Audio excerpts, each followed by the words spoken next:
2023년 11월 8일 수요일 하나님께서 우리에게 주시는 말씀은 잠언 13장 13절에서 25절까지의 말씀입니다. 말씀을 멸시하는 자는 자기에게 패망을 이루고 계명을 두려워하는 자는 상을 받느니라. 지혜 있는 자의 교훈은 생명의 샘이니 사망의 그물에서 벗어나게 하느니라. 선한 지혜는 은혜를 베푸나 사악한 자의 길은 험하니라. 무릇 슬기로운 자는 지식으로 행하거니와 미련한 자는 자기의 미련한 것을 나타내느니라. 악한 사자는 재앙에 빠져도 충성된 사신은 양약이 되느니라. 훈계를 저버리는 자에게는 궁핍과 수욕이 이르거니와 경계를 받는 자는 존영을 받느니라. 소원을 성취하면 마음에 달아도 미련한 자는 악에서 떠나기를 싫어하느니라. 지혜로운 자와 동행하면 지혜를 얻고 미련한 자와 사귀면 해를 받느니라. 재앙은 죄인을 따르고 선한 보응은 의인에게 이르느니라. 선인은 그 산업을 자자손손에게 끼쳐도 죄인의 재물은 의인을 위하여 쌓이느니라. 가난한 자는 밭을 경작함으로 양식이 많아지거니와 불의로 말미암아 가산을 탕진하는 자가 있느니라. 매를 아끼는 자는 그의 자식을 미워함이라. 자식을 사랑하는 자는 근실이 징계하느니라. 의인은 포식하여도 악인의 배는 줄이 있느니라. 오늘 우리가 읽은 본문은 크게 두 가지 질문을 우리에게 던지고 있습니다. 첫째, 나는 말씀을 가까이 하는 사람인가? 그리고 둘째, 내가 가까이 하는 사람들은 어떤 사람들인가? 이 두 질문에 잘 대답하는 인생이 복된 인생이며, 이 두 질문을 소홀히 여기지 않고 하나님 앞에서 심각하게 고려하며 이것을 실천의 영역으로 옮겨가는 자를 하나님은 유심히 보신다는 말씀이라고 할 수 있겠습니다. 요즘 우리가 읽는 잠언의 말씀들을 묵상하다 보면 이런 말씀들이 시편 1편의 말씀과 굉장히 유사하다는 생각을 하게 됩니다. 의인들과 악인들이 걸어가는 길을 대조하는 것, 또 하나님 말씀과 훈계를 소중하게 여길 걸 강조하는 게 매우 유사하다고 볼 수 있겠습니다. 이 위대한 설교가이자 전도자로 오늘까지 많은 사람에게 귀감이 되고 있는 드와이트 L. 무디 목사님은 구원의 은혜를 체험한 후 하나님 앞에서 온전하게 살고자 결단했지만 유혹과 시험에 늘 넘어지는 자신을 발견했다고 합니다. 그는 더 이상 이렇게 살아서는 안 되겠다 생각하고 산으로 들어가 혼자서 긴 시간 기도를 해보기도 하고 또 유명한 부흥 집회를 쫓아다니기도 했죠. 갈급했던 거예요. 근데 그런 데서 받은 은혜로 살아가는 자신의 모습이 한 달을 채 못 가는 겁니다. 여러분, 우리도 신앙생활 하다가 보면은 비슷한 경험을 하지 않습니까? 수련회에 다녀오거나 또 사경회 이후 뜨거운 마음으로 살다가 한 일주일 지나면 주님 주신 은혜를 까마득하게 잊고 살아가는 나 자신을 발견하는 것과도 같은 겁니다. 결국 이 무디 목사님은 자꾸 넘어지는 스스로의 모습을 혐오스럽게 여기는 단계까지 이르렀다고 합니다. 그러던 어느 날 문득 펼쳐든 성경에서 로마서 10장 17절을 읽게 됐는데 이런 말씀이었다고 합니다. 그러므로 믿음은 들음에서 나며 들음은 그리스도의 말씀으로 말미암았느니라. 그때 무디 목사님은 생각했다고 합니다. 아, 그렇지. 이게 뭐 어디 쫓아다니는 게 중요한 게 아니라 내가 내 믿음을 지키려면 하나님 말씀을 가까이 하는 삶을 사는 게 가장 우선이겠구나. 그게 믿음 생활의 기본이구나. 내가 기본기가 안 돼 있는 사람이구나. 무디 목사님은 그 이후 하나님 말씀을 주야로 묵상하기 시작했고 이후 전 미국의 역사를 뒤흔들어 놓는 열정적인 설교자로 더욱 성숙하게 됐다는 일화입니다. 말씀을 가까이 하고 그것으로부터 멀어지지 않는 삶이 얼마나 중요한 건지 다시 한번 생각해 보게 되는 이야기라 생각합니다. 근데 여러분, 시편 1편 2절이 딱 그러한 말씀 아니겠습니까? 이런 말씀이에요. 오직 여호와의 율법을 즐거워하여 그의 율법을 주야로 묵상하는도다. 물론 여기에서 말하는 율법은 유대인들에게는 모세오경을 의미하는 말이지만 넓은 의미로 봤을 때는 하나님의 교훈, 또 오늘 잠언 본문에 나오는 훈계라는 의미를 갖고요. 아울러 이건 기록된 말씀이기 때문에 오늘날 우리에게는 성경 말씀 그 자체를 의미하겠죠. 우리는 하나님 말씀을 읽고 그분의 뜻을 깨달아 즐거워하고 계속적으로 그 말씀과 관계를 맺으며 살아야 하는 존재라는 걸 결코 잊어서는 안 되겠습니다. 오늘 읽은 잠언 말씀도 같은 맥락이에요. 하나님 말씀을 소중히 여겨야 한다는 겁니다. 지혜를 얻는 가장 중요한 비결은 하나님 말씀을 경외함으로 받는 것이다. 소중하니까 조심스럽게 받들어 받는 그 자세를 묘사하고 있는 겁니다. 이사야 40장 8절에도 이런 말씀 있죠. 풀은 마르고 꽃은 시드나 우리 하나님의 말씀은 영원히 서리라. 이 말씀은요, 말씀이 영원하다는 것과 변하지 않는다는 것을 뜻하면서 동시에 뭐라고 나옵니까? 영원히 서리라. 여기서 선다는 것은 그것이 반드시 실현된다, 이루어진다 라는 의미를 갖고 있습니다. 그러니 이 말씀은 매우 중요한 말씀인 거죠. 우리가 인간사를 보면은 사람이 참 소중하게 여기는 게 세 가지 정도 있는 것 같아요. 관계가 중요하고요. 또 우리가 열심히 일해서 벌어들이는 재물이 중요하죠. 그리고 당연히 우리의 생명 또는 우리의 건강이 너무 중요합니다. 그래서 이 세 가지를 생각해 보면 우리는 사실은 관계와 재물과 건강의 이 복잡한 역학 속에 매여 살아가는 존재라고 해도 과언이 아닙니다.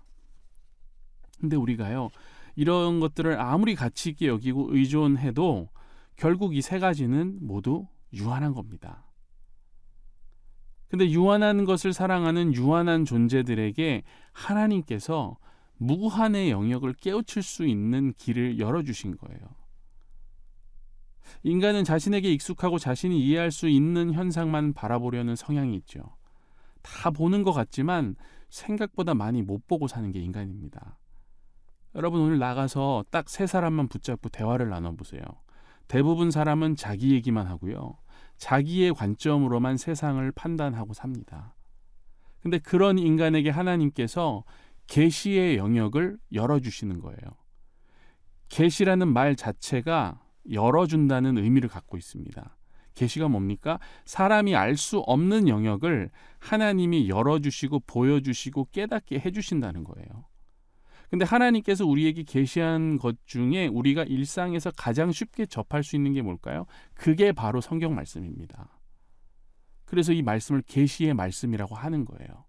그러니까 이 말씀은 이 세상에서 우리가 손에 닿을 수 있고 만질 수 있고 존재하는 거지만 사실 이 세상 것은 아닌 거죠. 이 세상이 다 사라져도 이 말씀만은 남아있을 거라고 말씀하시잖아요. 그러니까 이 신비의 영역, 이 계시의 영역이 지금 여러분의 책상 한 구석에, 여러분의 서재 한 구석에, 여러분 식탁 어딘가에, 여러분의 자동차 트렁크에, 그리고 여러분의 휴대폰 사용하지 않는 앱 목록에서 지금 기다리고 있지는 않은지. 오늘 이 말씀은 우리에게 하나님 말씀을 가까이 하고 그 말씀을 실천하며 살 것을 촉구하고 있는 겁니다.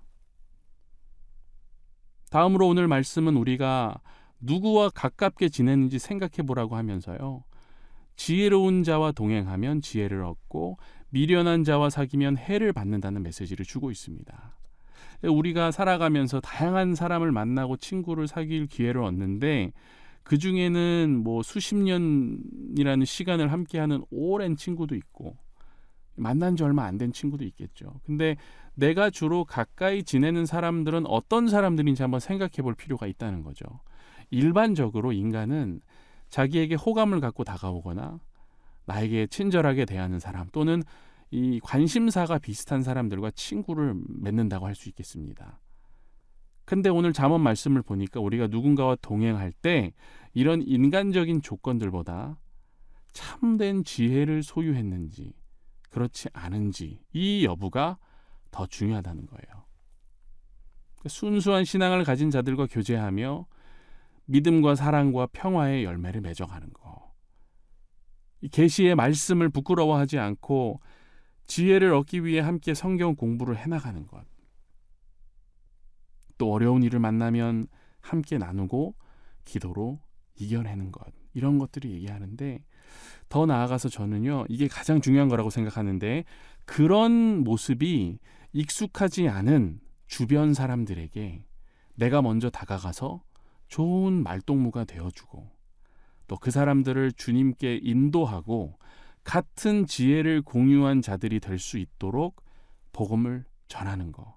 사랑하는 여러분, 어쩌면 오늘 믿는 자들이 해야 하는 일은 악인과 의인을 나누고 편가르기 하면서 나는 이런 사람들이랑만 어울려야지 하는 게 아니라, 하나님께서 오늘 나에게 허락하신 사람들을 격려하여 함께 더욱 말씀을 소중히 여기고 그 말씀을 함께 실천하고, 또 최대한 많은 내 삶의 바운더리에 있는 이 사람들이 지혜로운 동행을 할 수 있도록 기도하며 애쓰는 것 아닐까. 이 말씀을 가까이 하고 지혜로운 동행을 위해 애쓰는 삶, 이게 참으로 어렵지만 우리가 반드시 실천해야 하는 두 가지라고 믿습니다. 이것을 위해 오늘도 기도하고 세상으로 나아가는 저와 여러분이 되기를 주님의 이름으로 기원합니다. 함께 기도하겠습니다. 사랑의 하나님 아버지, 하나님의 계시의 말씀을 우리에게 허락하시니 감사드립니다. 너무 소중한 것을 너무 값없이 우리에게 허락하신 것은 아니신지요. 그렇기에 우리가 때로는 하나님 말씀을 소홀한 자세로 대하고 잘 펼쳐보지도 않는 것 같습니다. 그런 우리의 모습을 용서해 주시고 늘 말씀으로 우리 자신을 세우는 거룩한 자녀들 되게 하옵소서. 사라질 것들에 의지하는 우리가 아니라 세상 끝날까지 사라지지 않고 오히려 세상 끝날 가장 선명하게 이 세상에 남을 하나님 말씀을 소중히 여기는 우리가 되도록 성령이여 우리 가운데 거룩한 열정의 불을 붙여 주옵소서. 말씀이 육신이 되어 우리 가운데 오신 참된 진리이자 계시 되시는 예수님, 교회를 위해 기도합니다. 교회가 의인들만을 위한 모임이 아니라 악인들도 와서 변화를 맛보고 의인으로 거듭나는 역사를 맛보는 곳이 되게 하시며, 세상 지혜가 구경하러 왔다가 부끄러워 도망가는 참된 지혜가 살아있는 곳 되게 하옵소서.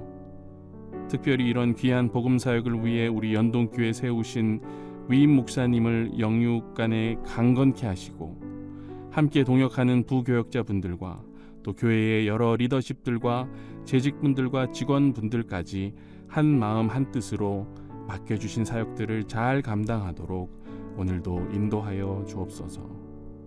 더 나아가 주님, 우리에게 허락하신 이웃들을 위해 기도합니다. 가까운 이웃들부터 먼 이웃들을 만나고 대하는 우리의 일상에서 제자로 부르신 사명을 잘 감당하게 하시고 하나님의 지혜의 빛이 우리를 통해 드러나게 하옵소서. 특별히 북녘 땅에 있는 우리의 형제 자매들을 위해 기도하며 더욱 품기를 원하오니, 병들고 분단된 이 땅에 치유와 회복과 연합의 역사를 위해 우리 각자를 사용해 주시길 기도합니다. 더불어 오늘도 세계 곳곳에서 복음 사역을 감당하고 있는 선교사님들께 일용할 양식과 신령한 복을 허락해 주시고, 수고하며 전하는 복음을 통해 많은 백성이 주님께 돌아오는 은혜 넘치는 사역들 되게 하옵소서. 감사드리며 이 모든 것 우리 주 예수 그리스도의 이름으로 간절히 기도합니다. 아멘.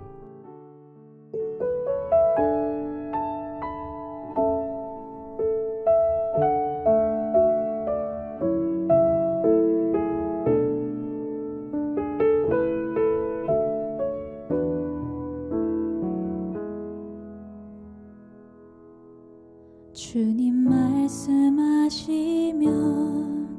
내가 나가리다.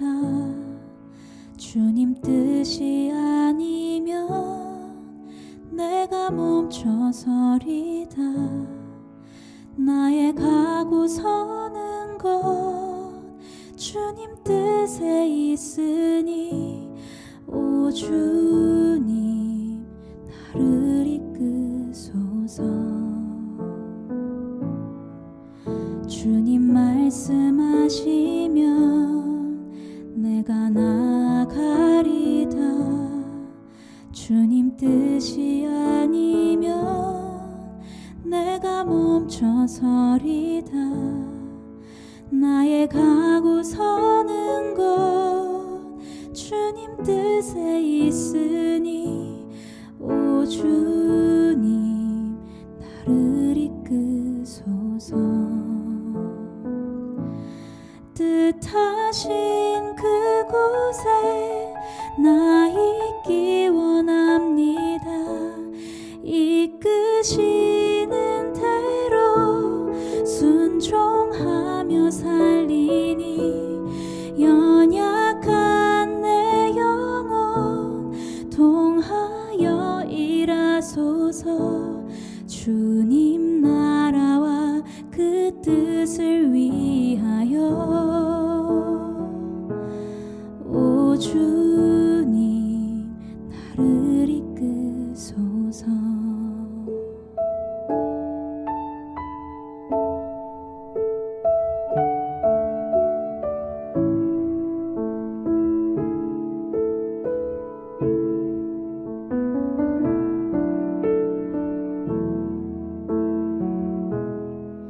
주님 말씀하시면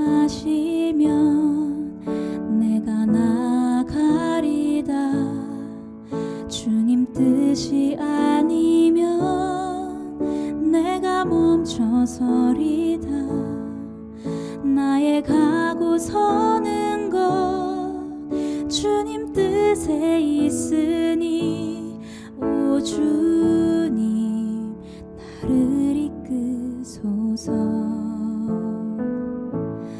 뜻하신 그곳에 나 있기 원합니다. 이끄시는 대로 순종하며 살리니 연약한 내 영혼 통하여 일하소서. 주님 나라와 그 뜻을 위하여 뜻하신 그곳에 나 있기 원합니다.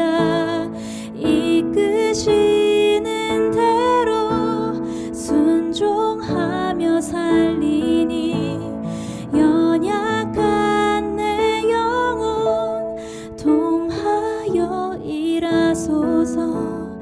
주님 나라와 그 뜻을 위하여 오 주님 나를 이끄소서. 오 주님 나를 이끄소서. 오 주님 나를 이끄소서.